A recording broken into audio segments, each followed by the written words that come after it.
السلام علیکم ویورز، آپ کو بتاتے چلیں کہ اسرائیل کے سرکاری نشریاتی ادارے کے مطابق حماس کی قیادت کا ایک خفیہ سربراہی اجلاس گزشتہ ہفتے ترکی میں ہوا۔ غیر ملکی میڈیا کے مطابق ملاقات میں حماس کے نائب رہنما صالح العروری اور بیرون ملک حماس کے رہنما خالد مشعل شامل تھے۔ صالح العروری بیروت میں اپنی رہائش گاہ سے ترکی پہنچے تھے، جبکہ خالد مشعل قطری دارالحکومت دوحہ سے اپنی رہائش گاہ سے آئے تھے۔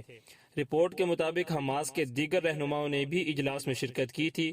اس ملاقات کا مقصد غزہ اور لبنان میں جاری جنگ کو روکنا تھا اور حماس اور اسرائیل کے درمیان قیدیوں کے تبادلے کے ایک اور معاہدے پر بات چیت کے امکانات کا جائزہ لینا تھا۔ غزہ میں وزارت صحت کے مطابق 7 اکتوبر سے اب تک 51,000 سے زیادہ افراد زخمی ہو چکے ہیں اور شہید ہونے کی تعداد 18,800 سے بھی تجاوز کر گئی ہے۔